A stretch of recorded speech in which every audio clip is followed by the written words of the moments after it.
Everyone loves chocolate. Always puts a smile to my face. And in this series, we're following extreme chocolatiers as they prove anything's possible. The best piece of art I've ever seen. Extraordinary. Moulding chocolate into everything, from the weird and wonderful So now I'm technically a doctor. to the simply astounding. Oh my God! Absolutely amazing. Blown away. They're creating edible works of art. Absolutely delicious.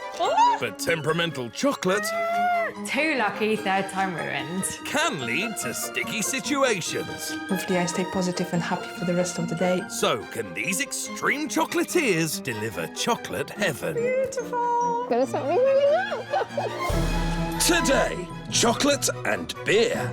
And I've stuck the two together just so they kind of match the little beer barrels. Time pressures. A job like this should take at least a month, so I've got to do it again. And we've got a week. And a chocoholic's dream. 3 tiers of layered dark chocolate coated in milk chocolate. You couldn't get more chocolatey.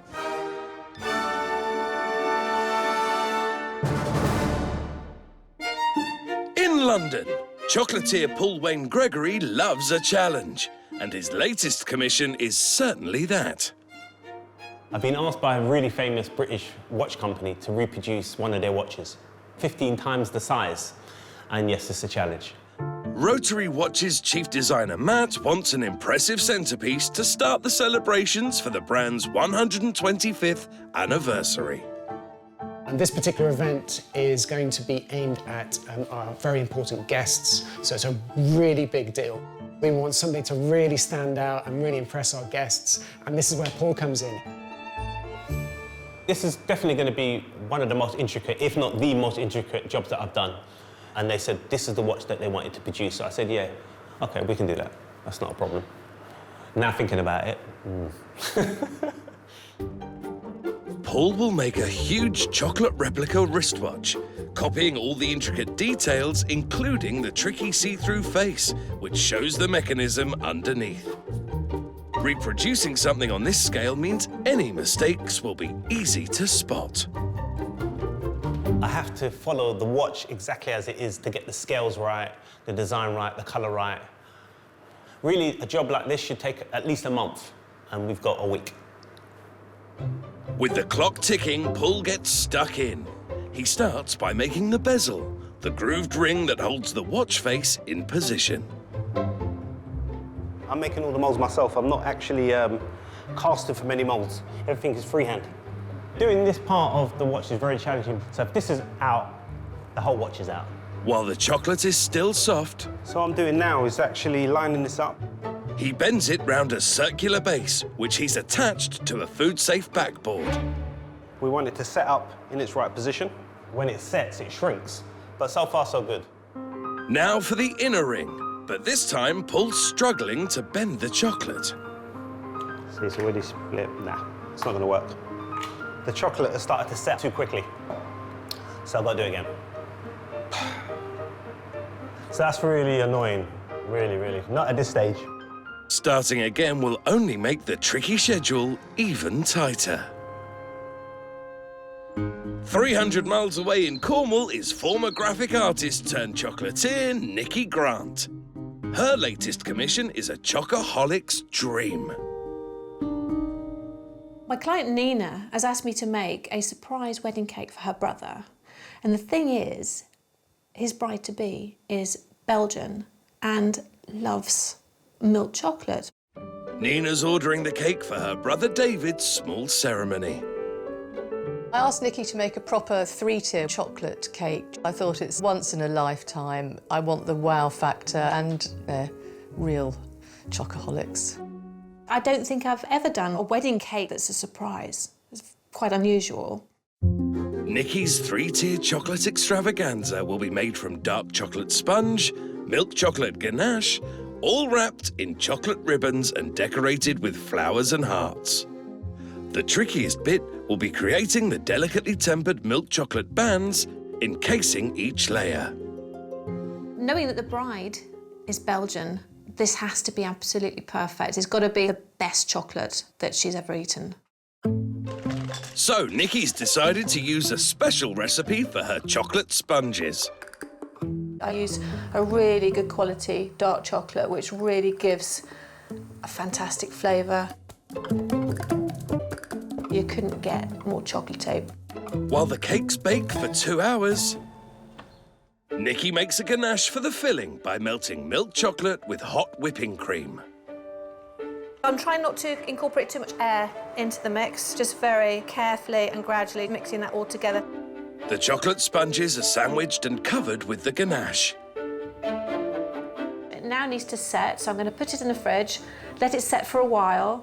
But they can't take long, as there's only 24 hours until the wedding.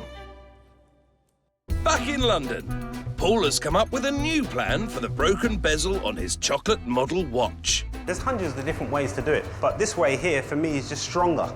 He's built up a thick circle from rings of chocolate and is beveling the edge. But the most important thing for me now is to get the right angle. It's these details that this client is going to be looking for. Then he smooths the surface with a coating of melted dark chocolate. So what really fascinates me about chocolate is that it's a liquid, and then it sets into a solid, and then once it's a solid and crystallized properly, then you can do what you like with it. Structurally now it's sound, but the true test is that I haven't stood it up vertically. Ready? If the base isn't firmly stuck down, the whole thing will fall off and be ruined. I think that's enough. Let's put it down. Now Paul can confidently continue to build the watch, starting with the winder. So I need to create something which is hollow, strong enough, but thick enough for me to carve, because it's got some detail on the winder that I need to add. To replicate the grooves, he makes a mould out of corrugated cardboard. That's the size I want. If I bought that from the shop, it cost me £15, there you go, 99 pence. Next, he adds an inner collar and pipes in some melted chocolate. And once it's cooled... I like that, that's good. Happy with the crown, Paul moves on to the signature part of the watch design. What this watch is famous for is that you can see through it. So I'm going to create now is the hour part, which look like fingers, really. So I'm going to create stems and then stick them together. He pours some melted chocolate, and just as it starts to set, he cuts strips to represent the hour markers. We need to cut a minimum of 12, so I'll cut about 15 just for breakages and stuff like that. Once fully set... Yeah, that's perfect. Paul puts them onto the dial. So I'm just doing a dummy run at the moment. But there's a problem. I've just realised all of the other parts don't fit underneath. The rings he's made for the dial are too thick. I've got to make this the same thickness as this. If it's too high, it will stop the second hand from moving around, so I need to make them thinner.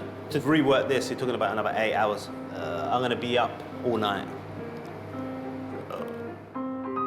Next morning, Paul has remade the dark chocolate rings for the dial. Almost there, almost there. But as he puts the hands onto the clock face...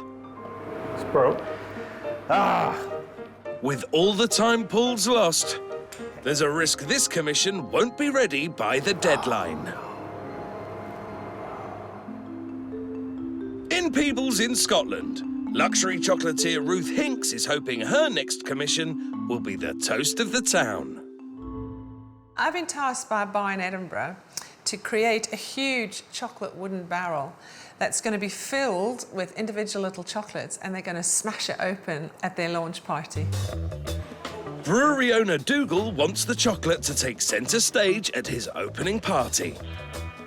We've got a guest list of 750 people coming. The place is going to be rammed, so I can't wait to see what the chocolate barrel looks like. It's mission critical that Ruth gets this right. I'm just really looking forward to seeing the results. I'm going to have to build this barrel from scratch, just like a real barrel's been made. Ruth's beer barrel will be made from curved dark chocolate slats with a wood grain effect. Chocolate beer bottles will sit on the top, and it'll be filled with hundreds of miniature chocolate barrels. The trick will be making the barrel look realistic. It's really important for me to get this right because my client Dougal is a really good friend, so I don't want to disappoint him. First, Ruth tackles the tricky curved slats of dark chocolate that will form the barrel's sides.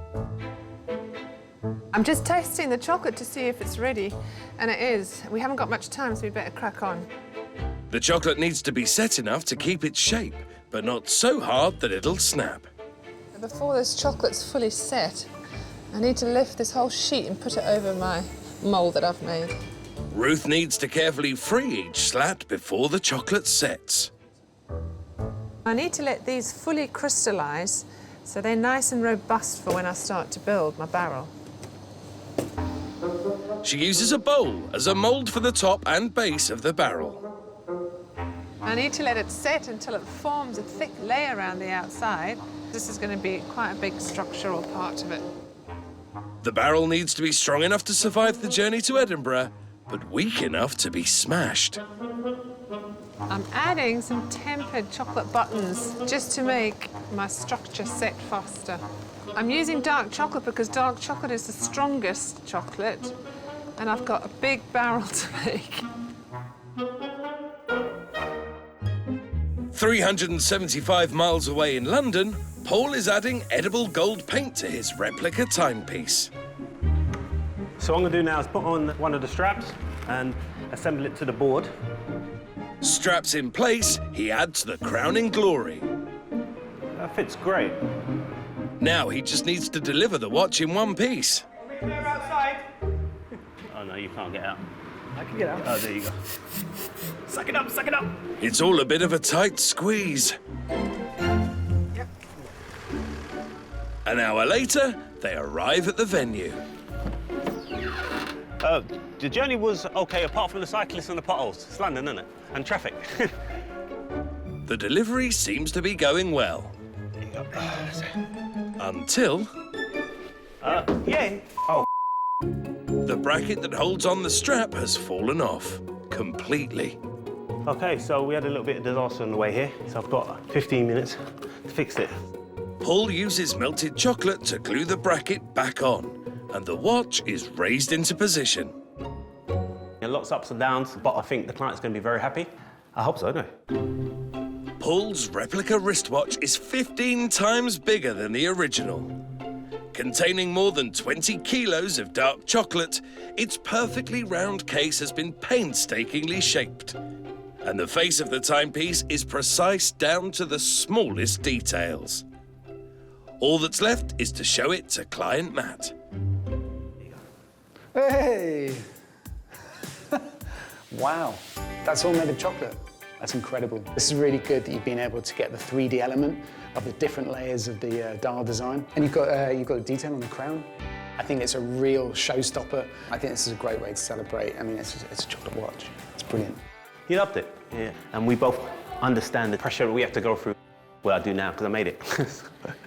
The guests have arrived to celebrate the big anniversary. Gobsmacked, really. It's done a good job, definitely. Yeah, I mean, it looks like one of our watches. It's remarkable. I didn't expect it to be that good. Some small watches. Oh, that's so cool. Thank you very much. Oh my God, it is actually really sweet. So I would say that's one of the hardest builds I've had to do. So yeah, overall, I'm very pleased. Coming up, Nikki needs to play it cool. They're so fragile, just the heat from your fingers just melts them from body temperature. But Ruth's just warming up. I've got to make 250 of these little guys, and I think it's going to take me a long time.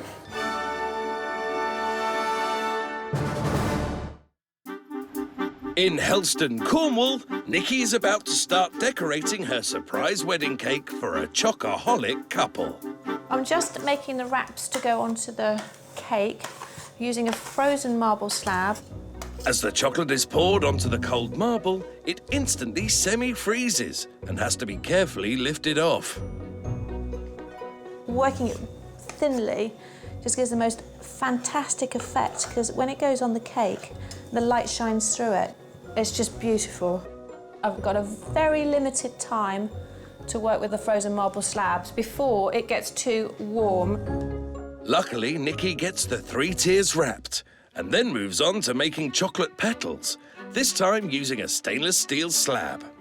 I'm just going to wait until it's touch dry and malleable enough to use some pastry cutters just to create some petal curls. And then those petals I'm going to put together to make into a flower. I'm just trying to be really delicate because they're so fragile. And they're also really fine, so just the heat from your fingers just melts them from body temperature, which you want to do when you're eating it, not when you're handling it. There's lots more flowers and hearts for Nikki to make, but she's going to have to be quick if this creation is going to get to the wedding on time.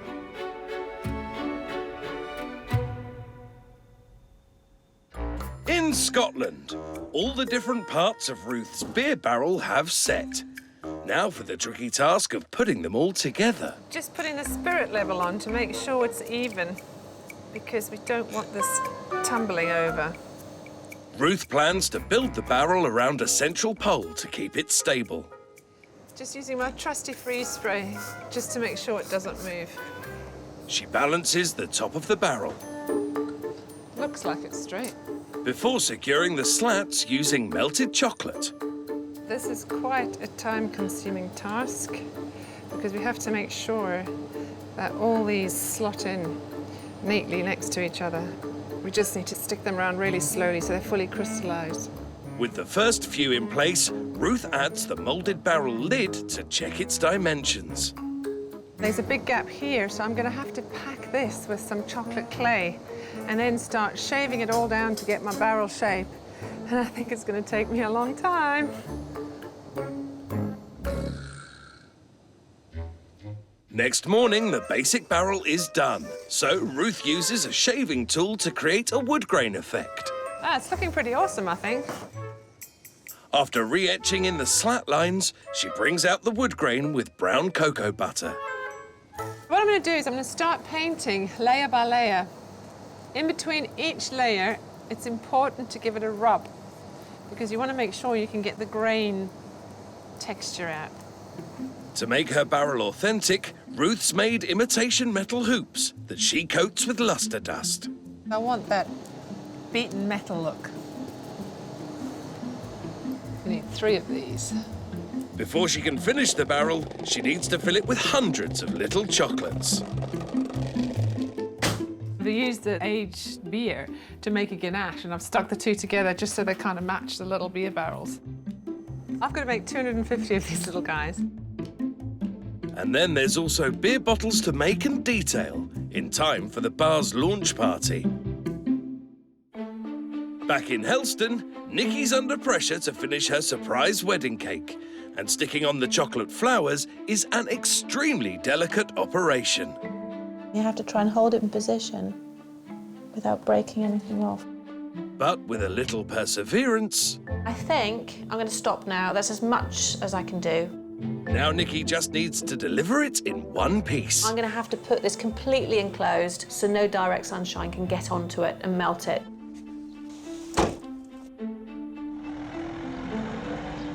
The journey to the wedding venue is made trickier as it's a hot day.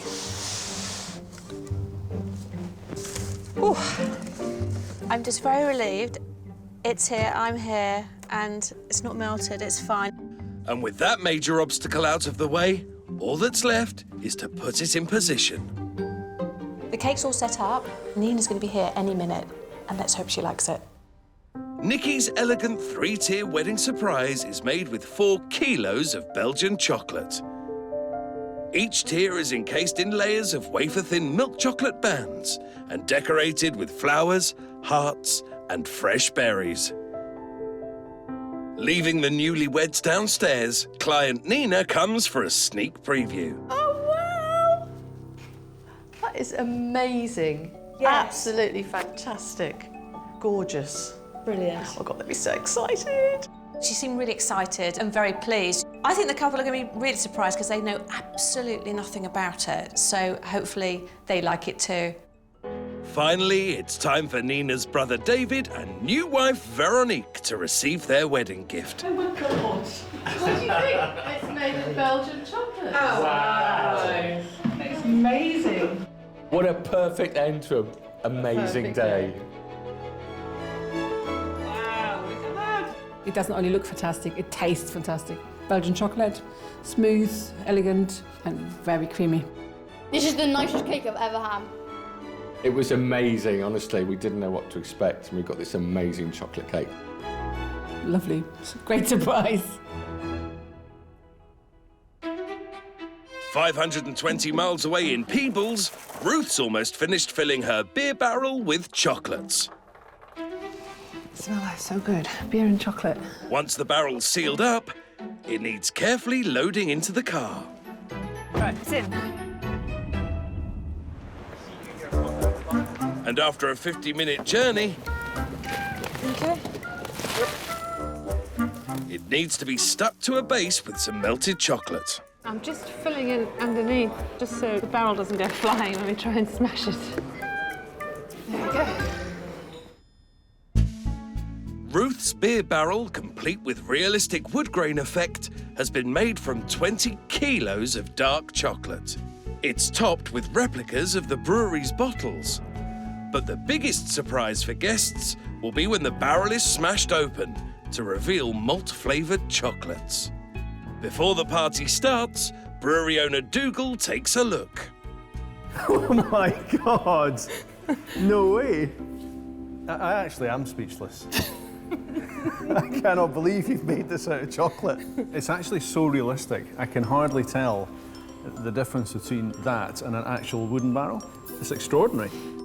I think the barrel's absolutely incredible. I mean, I have never seen anything like it made of chocolate before. I think Dougal was pretty pleased with it. When he cracked a smile, I was pretty happy.